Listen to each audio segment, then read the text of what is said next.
What's up, guys? We're back in fabulous Las Vegas with the coach and the casual, and we got the champ in house. Belal, remember the name, Muhammad. He called out what he was going to do on our show, went out and did it. Let's follow up and see what his life's like now. Well, that was a good intro, but the first one I haven't messed up, bro. The only name I can pronounce, bro. Good. For the record, though, what you called out on our last podcast is you were going to put Leon out. You did beat his ass up and down, but we didn't put him out. What do you think happened in there? I think it was just because of the mat, bro. Because think about this. If you were on concrete, when you slammed him on his head, he's dead. That's dead. Oh, 100%. Yeah, you know what I mean? I've never seen, I'll tell you. That's how I got my assault charge, FYI. I got in a fight and I picked someone up and slammed him on concrete, and the judge said that's assault. Oh, really? Yeah, like everything else was fine. No one else got assault, but I picked the dude up, slammed him on his head, and knocked him fucking out. I'll tell you, though, what's really funny, Belal, is for the most part, we've had a lot of fighters on here. And Ramsey's fun, he has a good time, but he's never glazed guys like he does with you and Glover. It's gross to watch. I was just like, hey, do you think maybe we could give Belal? I'm a fan, bro. I'm a fan, dude. Hell yeah. I like you too. You're a champ. But bro, come shut on, up. pull it together. How many But times? Glover's like the nicest guy in the world. Like, Glover's the best. We were making jokes. How many times have you mentioned Henry Cejudo in the 5 minutes we've been here? He's like, Henry Cejudo. I'm like, bro, we can smell his cock He's the from here. devil chair. What do you want? Yeah, bro, we can smell it from over here, dude. Well, So, what dude, you say? to be honest, dude, I mean, it is incredible what you did. A lot of guys talk and not achieve it. What was it like when you achieved what a lot of people honestly doubted you about? All disrespect, joking aside, people doubted you, and you went out there and you just beat the shit out of these people. What was it like for people to see what you were saying? Man, honestly, it was more like a sense of relief because it was to the point where, like, we had a year waiting, another year waiting, another year waiting. I didn't get my shot. And then once we finally got it, and it was that fight week, and then even just like walking out, it was like a sense of like freedom because it was like, we're here now. It's here like now. Nothing happens. Whatever happens is meant to happen, and like this is my moment. So there was not a lot of stress. I was like the most chill I've ever been in any fight, and to go out there and dominate him like that, it was like the best, like, I told you so moment. Like, I told you guys what I was going to do to him. I told the world I was going to be champion. And then that's why I went on my like Twitter rants afterward, calling out all these fighters. Yeah, hell yeah. Like, everybody had something to say, right? And I'm always guy that always talked. But now they all listen to me now because I have the belt. So they all want to. They're all like, oh, man, why are you talking all this trash now? I was like, bro, I've been talking trash, but Nothing's changed. Now you listen, Bro, you're like a total Chicago boy, bro. Just running your mouth, like talking shit. Don't care if people talk shit back. Like, yeah, bro. That's what I said. I'm like, I don't take anything seriously. So I'm like, you guys are gonna come at me, I'm gonna come right back at you. Yeah. And then like the Twitter the Twitter trolls and stuff, they'll think they're gonna hurt me with their words. I'm like, I'm still winning, bro. It doesn't matter. Yeah, I'm getting paid, Did it bro. worry you going to that fight? I know there's a lot of beefs with you and Kamaru and all those things, but he is an incredible wrestler. You're a great grappler. Did it worry you watching what Leon had done? Did you play into that, like a great grappler got outstruck by Leon? Did you think about that, or were you not worried about him against a grappler like you? No, because I'm a different level than Kamaru, and I've been wanting that fight forever, and I knew I could beat him. So like, when people are like, oh, well, he defended Kobe's takedowns, he defended Kamaru takedowns, I'm like, they're not on my level. Yeah. I'm a different type of fighter than all those guys, and people don't feel it until you're actually in the cage with me. Yeah. So for me to go out there and dominate Leon Edwards like the way I did, I don't have a college wrestling background. I have 2 years of high school. Yeah. But my team, the guys who I train with, we do a lot of stuff a lot different than all these other gyms, and we train a lot differently. So when I say I'm the best in the world, like, I meant it. And when I'm the best in wrestling, the best in striking, the best at putting it all together, I do it better than all these guys. I mean, I would agree. Like, definitely the best at putting it together. And I think, we can move right into your next fight. I mean, Jack, he's well-rounded, but I don't see what he can bring to you as far as he's got a great record. He's undefeated. Definitely. But I just don't know, like, what are you, like, thinking about with this fight? He's got great striking, right? He's a really good boxer. He's got a long winning streak right now. I think he's on a 12-fight winning streak. And he just got that undefeated mentality where nobody's could beat me. I just finished Gilbert Burns. Yeah. And, now I'm getting my shot at the title. But the thing with him is you didn't take the long road that I took to get here. Like, for me, I had to claw myself to get here, and I'm not going to let go of this belt that easy. Yeah. So I think that's the difference between us two. He didn't have the pressure fights that I've had. He never had a 5-round fight. He never had like a co-main event or a main event where that's a different pressure. Now you're the main event. Now you're going to have to do all these extra interviews, all this extra stuff. And he's not really a guy that likes to talk, but there's no bad blood for us. I don't need to create any animosity. I think stylistically, I'm better than him everywhere. And I think he's just never been in a fight with anybody like me. So once a lot of people say he's one of the best boxers, in the UFC currently. Yeah, I mean, his boxing's clean, right? But for me, I've been working boxing the last, 6 months that I've been out. And my boxing's just been getting better and better. Everybody told me that Leon Edwards outstrike me, right? He's the best striker in the UFC, and I outstruck him. I took him down whenever I wanted to, but I outstruck him as well on defeat. Yeah, do you think you just take Jack down whenever you want to? Just kind of... Yeah, I think I could take him down, but I don't like to underestimate guys, right? Yeah. He's had fights where guys took him down, but he keeps going.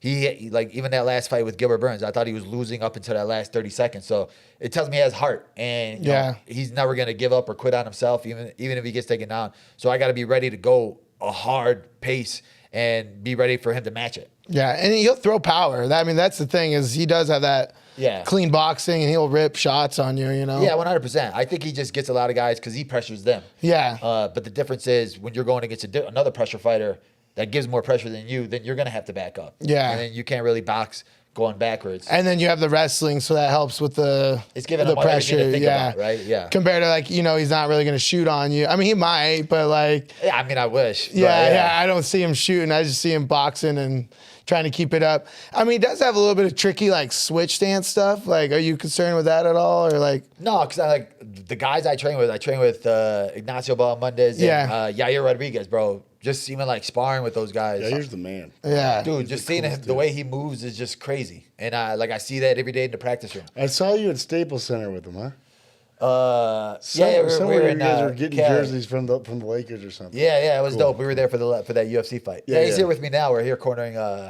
Nacho for his fight. So we just trained earlier. Who's Nacho fighting? We were just talking about Turner. Oh, he's fighting Jalen Turner. They're both 6.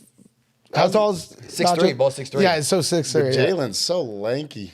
He would have beat Moicano if he hadn't tried to do the bullshit walk away. Yeah. Because he was trying to get that 300K bonus. He knocked him on the ground, then he walked away, remember? But then Moicano wasn't out.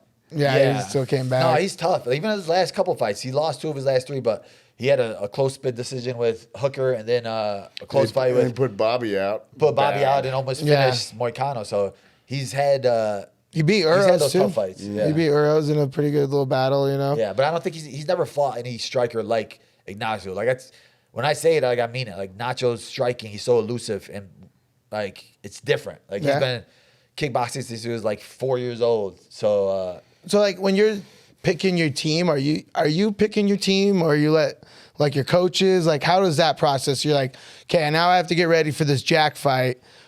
Who am I going to bring in? How does that process work for you? For us, we just stick with the same guys.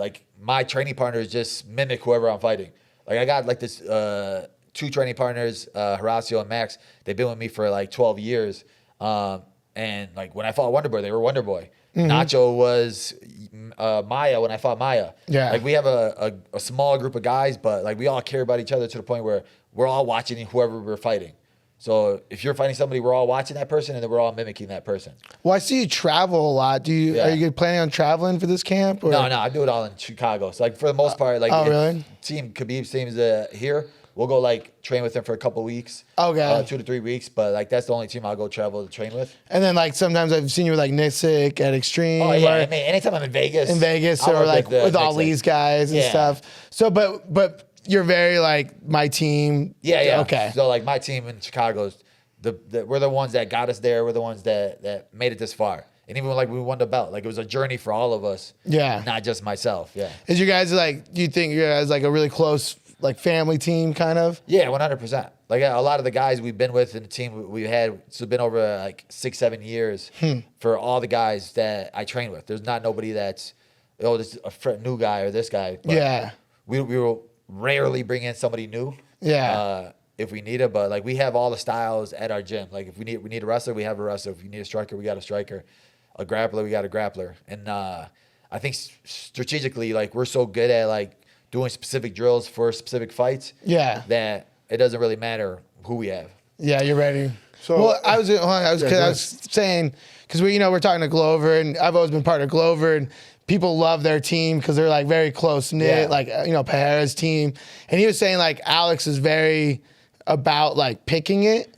Even so, he lets his coaches run the coach. He kind of chooses the vibes of like this coach with, you know what I mean? Yeah. So it was kind of interesting, but then like he was also saying how important it is for a team to be close knit and friends. So he's like, so they don't hurt each other. Yeah. But then we can spar hard. You know what I mean? So it's kind of interesting to hear that too. So two champs, kind of similar things, not big box gyms, more.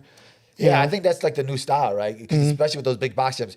What did you see the Kevin Lee where they posted a video of him getting knocked out at sparring, and I'm just like, bro, what is this? Fucked up, Like, yeah. there will never be a time in any of our gyms where we're throwing that hard to knock each other out, but also like recording you getting the best of somebody, And like then that, sharing and it. then posting Yeah, it, that's right? fucked up. That's the hard part about it. Yeah. And like with those big gyms, like you don't know who this guy is, but all right, let me go with him. And then they had that ego, like, oh, you're UFC. Let me try to show off and go against you. Might lose an eye. Yeah, I bro. almost lost Like, an eye. for us, there's no egos. Like, it's so hard to train for MMA because you have to like do MMA. You have to fight. Yeah. To train for fighting. And you kind of wear those small gloves a lot. Yeah, you know what I have mean? You to. can't So wear big gloves. You don't want to know? sit there and lose your brain cells and your chin inside the gym. And that's where a lot of like the old style is going out the window. Yeah, and I see like people that do that, like when they fight, their habits are wrong because they're so scared of getting hit and sparring that they like do instead of like, an active. And that's one thing I was going to say is like, you're so loose and active with your defense that it does look like you're always kind of like more like Thai style sparring, that touch. Oh, yeah. And then so you're not worried about, you know what I mean? Like, does that feel like it helps a lot? 100%. Because you're more loose when you're doing that freestyle. Because like if you're going that hard sparring all the time, like you're only gonna throw what you're best at, right? Yeah. Like for us, we play spar a lot, and it just like makes us more creative. You'll try new things out, and like I said, like these guys that I'm training with are the most creative like strikers in the UFC. Right? Yair, I can barely touch him when we're sparring. Yeah, that's the most But like you creative pick striker. up different things that he does because you're having fun in there. You're not doing it to hurt each other. We were just with the Pitbull Bros. Oh, okay. And then he's fighting Yair, right? Yeah. I don't know if it's announced. Is it? I don't Yeah, know. no, yeah, they're that's on the Miami announced? card. Okay, yeah, Miami card. Bro, that's a banger, right? No, I mean, for him to be his first fight in the UFC, it's like a tough Rough, one, right? yeah. Yeah, because Yair, there's nobody that could mimic him or fight like him. But Pitbull's, he has that huge name. So I think even the winner of that fight can skip the line and jump right there for the title Be contest. the next one, yeah. A couple of things on that point I want to touch. So at 170, you're technically still fighting at victim weight. I mean, you're close. He's just coming from the obese fat guy, bro. Don't listen to him. You're close to moving up, but so here's my point: is Beat his ass, please. He's been pushing people off. 170 is one of the of all the divisions. 155 is probably the most stacked in terms of big talent and shift in movement in big guys, right? 170 has less of them because a lot of the guys are on the way out. Kamaru's old; he's going to be done soon. Who would you say is the big guys coming up? And then in terms of picking shots there, I saw you, it was pretty hilarious where you put out there that, hey, Leon's going to have to fight a lot of guys before he gets to come up. And that's obviously because Leon said that same shit about you when you were coming up, right? That's hilarious. But who do you think is coming up, and who do you think are still the big dogs in the division? Because at some point, you've cleared out some of the big boys and you get to decide some movement. Yeah, I mean, for me, like I have, I think 5 or 6 top 10 wins. Shavkat for sure is in there. Yeah, Shavkat's there. You got even like Buckley's there, right? He embarrassed Kobe Covington. That's another. And he's undefeated at 170. Ian Gary. Yeah, I mean Ian Gary's there. Yeah, I mean the winner of Ian Gary and Shavkat, or I guess they got canceled. They fought. Yeah, they fought already. Oh wait, Shavkat won. Oh yeah, that's right. My Shavkat- bad. Yeah, the Shavkat decision. beat him. Yeah. And also Colby or. So it's Shavkat for sure. Then Ian. But Ian lost to his wife's trainer, so that one's out. Bro, he's gonna if he ever comes on our show, Ian's gonna fuck him up. He's ragged on him so I've got hard. insane head movement. Yeah, He wouldn't be no able to way, do it. bro. So I feel like you're fighting Jack, who's obviously I would say one of the top up and coming But doesn't it welterweights. feel like the division is light for? I mean, you're obviously the elite, but doesn't it feel like a lot of the guys who were the elite are aging out and kind of moving on? Who do you think is coming up? Honestly, I like the up and comers. I think for us, we have the best up and comers that are coming up right now. You were saying 55, but at 55, like they're also starting Poirier's to age out. Yeah. Chandler, Yeah. Gaethje, Holloway's getting these- older. Yeah. All these guys are getting older. For us, we have like Buckley's on his way Buckley's up. a monster. Carlos Pratis right there. Oh yeah, Pratis. Michael Morales. He's I think nobody's who? even talking about him, but He's old. He's He's old. old. he still has that style, right? That can Yeah. last longer because it's a difficult puzzle to solve. That's I think true, bro, yeah. That's why a lot of people are saying like him against Adesanya. I'm like, I don't care who he fights. It's gonna be a tough fight for anybody just because it's so hard to like catch him unless you wrestle him. Yeah, which I feel like that's what everyone's just gonna do in the UFC. Yeah, That's the hard thing about the UFC. You come from another organization. Everyone in the UFC is good at everything. Like you can't be like, I don't wrestle. You know what I mean? Hey, It's let's like, make a pact. Only only striking. Like it ain't gonna happen, bro. Yeah. And then like, and I've been telling people this. Even if I was a kickboxer and you didn't know how to wrestle, I'd take you down and get the easy win. You know what I mean? And that's what I tell you. Like even with me, I'm like, I've had fights where I didn't shoot one takedown. Like people was, oh, you're only a wrestler. I'm like Gilbert Burns and Sean Brady. I didn't shoot one takedown. If I'm gonna fight Wonder Boy, I'm gonna shoot on Wonder Boy 50 times if I have to. Yeah. Right. And then, but people are just like, they're so into their one-dimensional way of striking or grappling or this or that. For me, I can do whatever I want. Yeah. You know, Buckley's an interesting one to bring up. That's the one way that guy I he's done say. things. Do you think he's going to be fighting you at some point for the belt? Because he's a monster. Oh yeah, he's tough, right? And I think that a lot of people they underestimate like his intelligence. He's smart when he fights. Yeah. He knows he figures out a way to win. We actually trained together before he fought Luque. Yeah. He was like, really? Yeah, he was asking me like what I did for him and stuff like that. And like he was taking notes. Like he's not he's not cocky dude unintelligent. who's Like not- he's not smart. taking Yeah. coaching. That And, was you know, another one of the guys that came to the pit and spent some time there that I got to know. Who, Buckley? Yeah, because when he fought Wonder Boy at altitude, he came And out what early. he did to Wonder Boy in there was insane. brutal. He Nobody put him out like that, right? So And then, yeah. but he's also the same thing. Like his one coach, Eric Dillard, who I thought was a great coach watching, is his, they've been together for a long time. They only have their guys. So they're another like kind of just from Missouri, like kind of like the Yeah, same as small. you guys. Weren't you with me? Who was I with for that fight? But Wonder Boy's family was right behind us. Oh, that was here in Vegas, right? Wonder Boy's family was. Wonder Boy's family was right behind us. He got beat By and it was just- Shavkat. When Shavkat choked him out, Yeah. we were sitting in front of And Wonder Boy's family, and we bet on Shavkat, so we were trying not to cheer so loud. Right behind us. Yeah, that was awkward. That's the hard part. Like, I was watching. Me and my coach Lou were at the fights and we're watching Benil Dariush against Drakkar Close. Oh yeah. And then remember he knocked him out, and then Lou gets up like, oh, and then his like wife's sitting right next to us, close, and I'm like, bro, I'm like nudging him. I'm like, bro, stop, chill. He's like, oh, yeah. He's like, that dude's dead. I'm like, chill, bro. His wife, like, oh, his It's kids. rough, right? Yeah. That's the hard part because you got to see who's around you. But Yeah. Well, the fight. So, I'm sure you have at least family or friends come to the fights. Yeah. Right? I was just there for my friend Henry. But I was in Seattle when he got eye poked, right? And it was the first time that I had ever been to a UFC fight where I was personally friends with the guy, and we're taking a break from you slopping up this guy. Yeah. At least he's the champ, bro.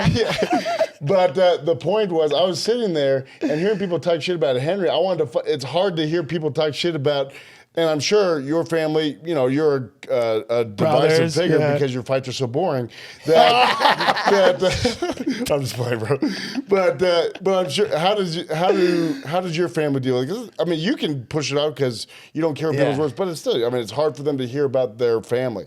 oh yeah, no, 100%. Like my brothers, they snap. Like And we're you at try press not to fight conferences, anyone. and they're like about to start fights, especially being in Manchester, right? Yeah. Like I was getting booed Yeah. anytime I said a word at the press conference. So like my brothers and my team, my boys that all flew out, they're all like hotheads. Yeah, they're about to start a fight in the crowd.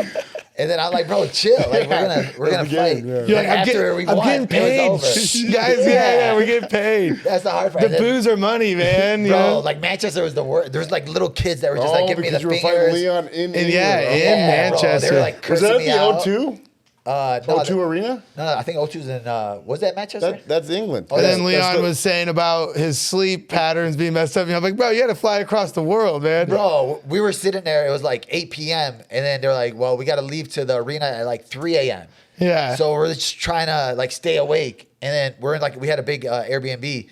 And then like one person yawns, and then it's just like it makes you yawn. I'm like, bro, I gotta go upstairs and watch like Netflix. So it's like the day of my fight, and I'm just trying to stay awake. Yeah, that's watching rough. Netflix, and we're just like trying to kill time. That was like the hardest part because even like we got there like the Saturday before, and we're just trying to. All right, we found a gym that was gonna open up at 4 a.m. for us, just so we could get used to it. Yeah. So like we will work out, and then it'll be like 6 a.m. and the sun's coming up. And then now we got to go back to the house to fall asleep. It was like the worst sleep Dude, pattern. that is so wild, bro. Bro, it was like the hardest thing ever. And then this guy's talking about he ran to like a NASCAR sleep coach. Yeah. Before the fight. And then after the fight, it was like, man, it didn't work. Yeah. And I was like, bro, you should have just got a sleep machine off of Amazon for like $10. A noise cancellation. You'll be fine. Bro, that was like when I went to Abu Dhabi, the same thing, bro. Yeah. You're like trying to stay up, but then you're just like the jet lag's getting you, and you're just like, oh, man, yeah, it kills you. Right? But I feel like once you're at the arena, I don't know. Yeah, that's what I mean. Like the whole day I was like tired. And then like once you get to the arena, it's just like, the adrenaline kicks in. Like nothing else matters. Yeah, bro. You're like, I'm about to be locked in a cage. I don't care if like I was woken up in the middle of the night. I'm gonna go out and battle. Yeah, we're gonna fight. Like, hell yeah. And then once bro. you get that first punch, it's like, all right. You it don't even feels think good. about anything else. Is it weird for you? It was actually, and I don't want to get too deep into. I want to cover the surface topic here, and I'm changing topics, but. This is what is always interesting to me about guys who become champ is that at some point you were just some kid wanting to fight, right? And not having influence, you're just happy to clean the mats kind of thing as a kid coming up, right? And then eventually you become the champ and people look to your opinion. Obviously, after our last podcast, there was a lot of unrest over in the Middle East and things, and people look to you for political opinion. I don't even want to talk about the political things that were happening. Is it strange for you that people really care now about all of your opinions, right? That you're if you say something, it goes worldwide. Oh, 100%, right? Everybody wants to know what's on your mind. Yeah. And I was like, bro, nobody's asking me these questions beforehand, or I'll give my opinion beforehand, and nobody would care about them. So like even now, like I got to hold myself to a higher standard. And be up to date on and well read on. And then even for myself, like you want to know stuff because if people are going to ask you about it, you want to give them the right answers. And especially for me being Palestinian and being like the only champion from there, and to have those people celebrate me. And there was like literally a small group in Gaza who had like a tent and they were watching a fight over me, and they sent me a video of it and they were like so hyped. Yeah. And then just even recently we met like 2 doctors from there who flew in, and they brought me like a book from letters from like doctors from over there, and like saying that like I motivate them and stuff like, and it's just crazy because like what they're doing is nuts. Yeah, you're carrying the weight of that. Is it? Yeah. Is it Do you have cousins in Gaza? And in the West Bank, yeah. Oh, West Bank? Yeah. Is it distracting for you? Because your job is to fight, right? Your job is not, you're allowed to have opinion, of course, but people it's not your responsibility to be able to influence things. Is it distracting for you that people ask you those things? Does it take you away from the fight at all? Or do you feel like that's just something I'm supposed to do now? Yeah, I feel like now it's just something I'm supposed to do, right? Yeah. It's just because now I have a voice. Like you said, people want to hear what you have to say, and people are listening to it. So to be the only champion with it and to carry that flag, it's like now I got to talk for them because they got nobody talking for them and nobody speaking up for them and nobody carrying that flag for them. So all I'll say on that point for me is, regardless of what side anybody's on, for you to be in such a spotlight and to have controversial opinions, whatever it is, but to still stand by belief is, even persecuted belief, is honestly very admirable. Whatever somebody's belief, if in the face of ridicule and everything, they can still hold that. I mean, that's not an easy burden to bear, and it's admirable. Whatever somebody's opinions, if they can hold up in the face of what they believe in, you know what I mean? It's incredible. Yeah, right. I mean, regardless of whatever, sorry. it's going to be polarizing no matter what you say, right? People are going to hate you or they're going to love you, regardless. So for me, it's just keeping that small circle around me of the people that I care about their opinions. Yeah. Those are the only ones that matter to me. My family, my friends, my team, everybody else. They just say stuff to get a rise out of you, right? Everybody, fans, trolls, that's what they live their daily lives on. Like, oh, he responded to me now. Oh, I'm just kidding, bro. I'm your boy. Exactly. Thanks for saying something to me, bro. That's crazy. But they'll see in person, like, I'm going to take a picture exactly. with you. I've watched that even with Ramsey, and I'm telling you, the amount of fame is so small, it's crazy when people notice him. But with being around guys, is like watching people, the way they say it to you, but then if they ever got a chance to be with you in person, they're like, oh, except, yeah, I mean, you're over here like, yeah, Henry, then in person, you're like, you're like, I don't watch watch fights under 135. Oh, I'll fly out to Henry's. Well, you know, he's my best friend. Yeah, I don't watch under 155. Oh, no, I don't watch that undercard. And he's like, if Henry's on the undercard, he's flying there. How do fighters feel about like at 170, you're close to, you know, being a man's weight. Also, how do like 170s, 185ers, how do they feel about the one? I mean, how do you really feel about Pantoja? Do you feel like that's the same as me? Me and him are in the same category. Question. Like, do you feel he's like a 125er. Yeah.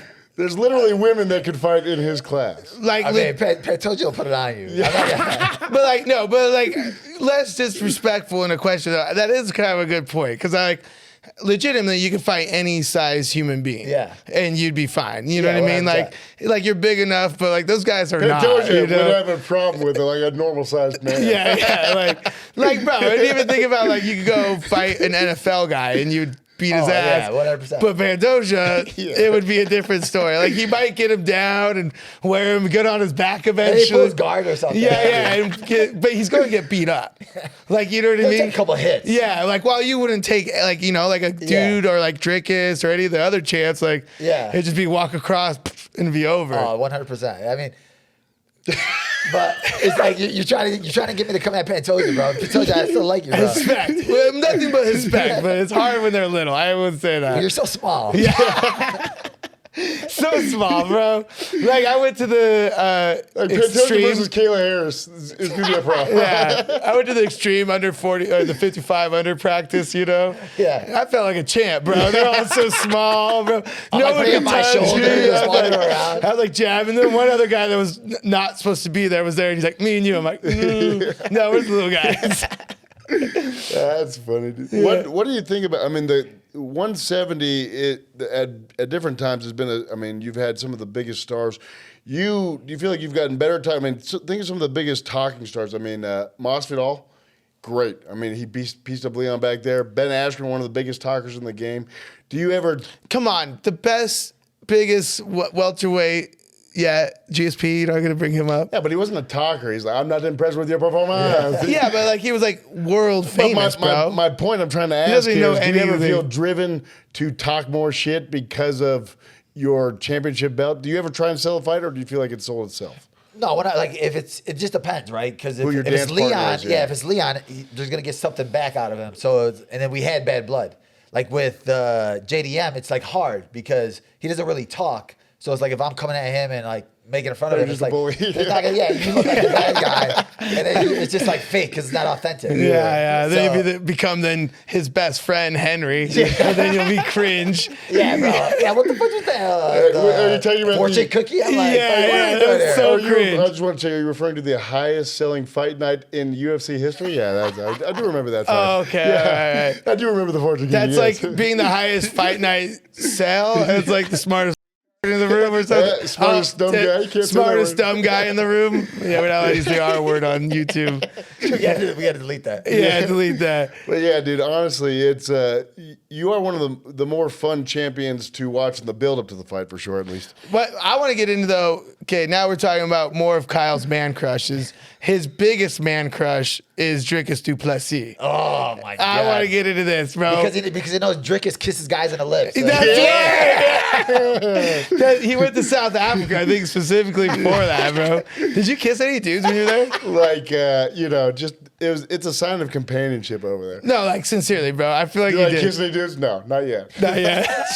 You know the Drickus? Yeah, that's haram, bro. That's a real haram.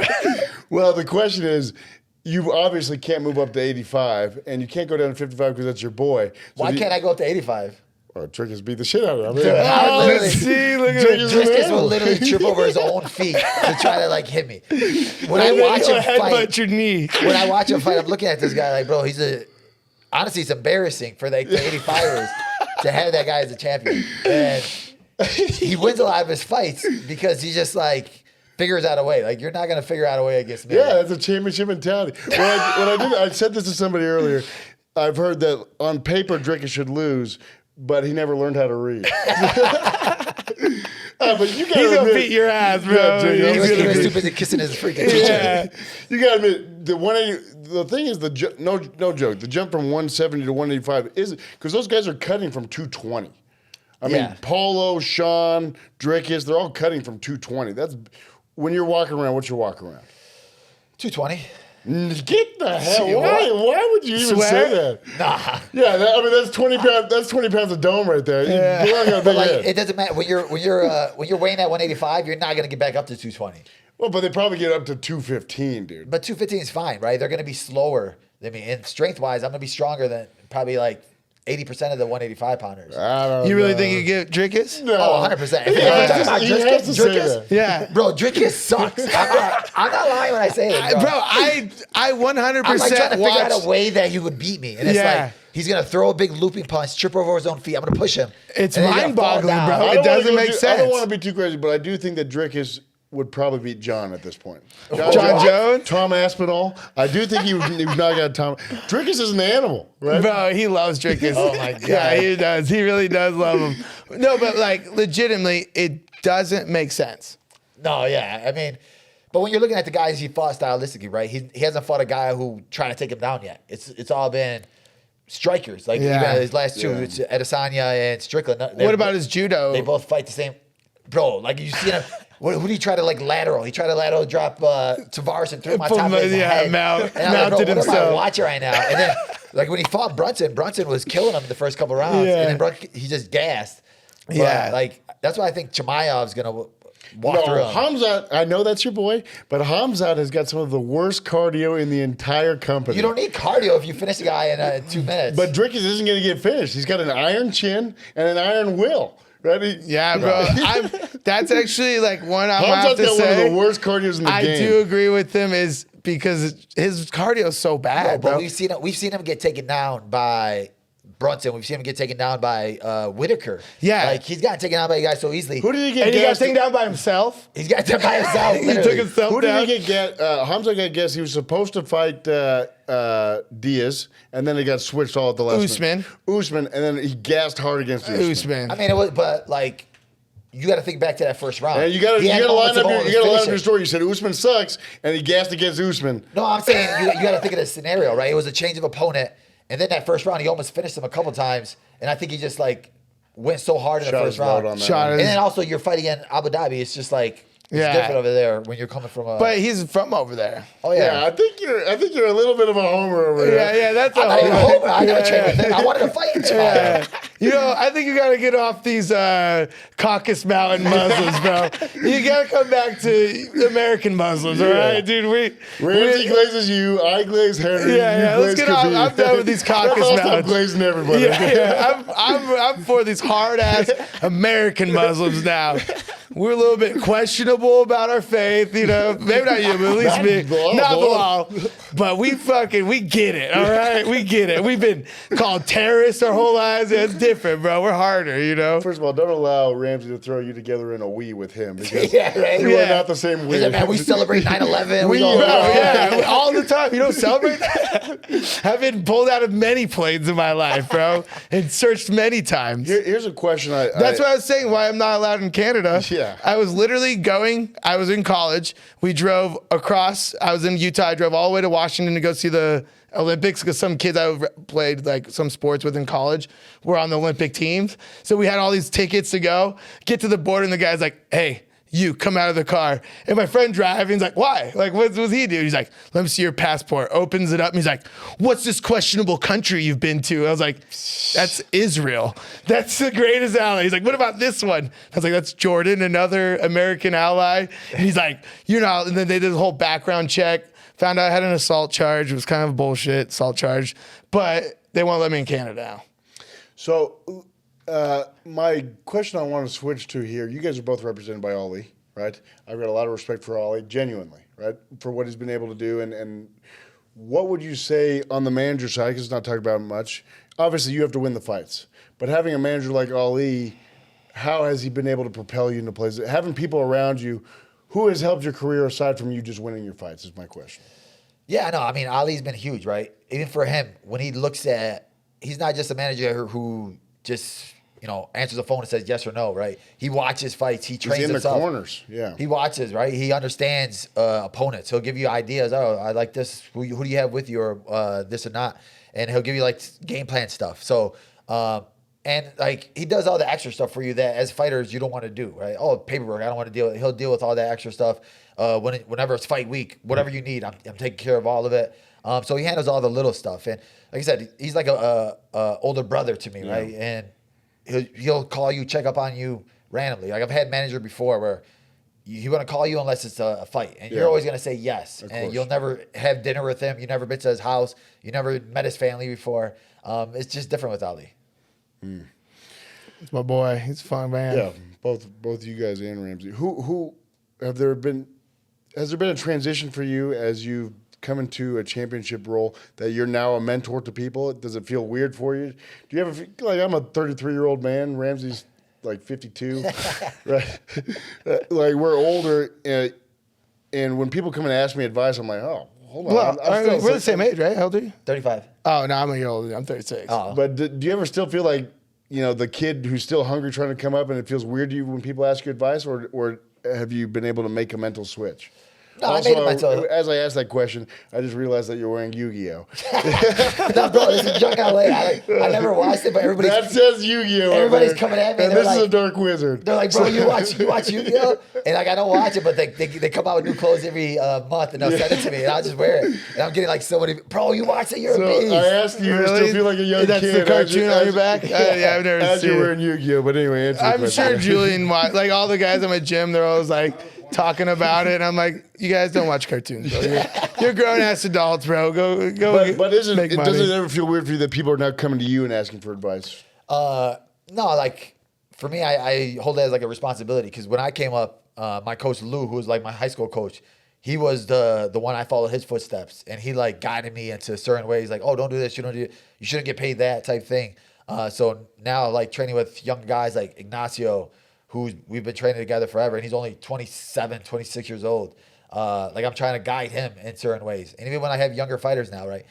Every Palestinian kid thinks they can be a fighter now. And they all want to train with me and be here. But I just tell like the ones that suck, like, no, man, you're not going to make it. It's going to be hard. But the ones that can make it, like you got to know how hard it is to make it. It's a lonely sport. Like it's the hardest road just to even make it to the UFC. And even when you get into the UFC, it matters how the chips fall. Like you could have a Dagestani your first fight, you lose, and then all of a sudden you're cut. Like it's unforgiving. So you gotta do the sport for the love of it. It ain't about the money. It ain't about the fame. You just gotta know that you gotta put the work in and block out everybody else who's gonna tell you yes or no. So that's just my advice to a lot of these younger kids. Right? You gotta put it in your head that I'm gonna go further than anybody else. And it's going to take the longest road ever, and I'm not going to get famous because 90% of people don't.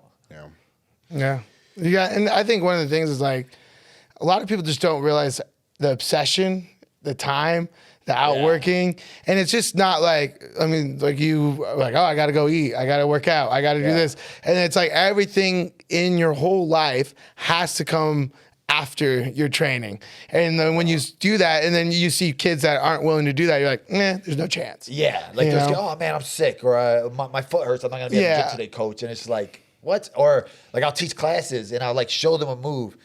And I've been showing the move for like a month. And like you still don't know how to do a single leg. Yeah. I'm like, all right, bro, you got to go to the beginner class. Like, Let me ask you, Or they come in and you're like, they don't even like know how. I'm like, bro, just watch YouTube. Yeah, bro, like at least watch YouTube so we have a basic knowledge. You know, exactly. It's hard, right? 'Cause you get annoyed by it because I take it seriously. Me too. And then when I have fighters that come in and like, oh, I took a fight, and I'm like, who said you could take a fight? Yo, yeah, And then they'll bro. get knocked out, and I was like, bro, like I don't care if you're amateur or pro, like you could get your jaw broken easily. It's 4-ounce gloves.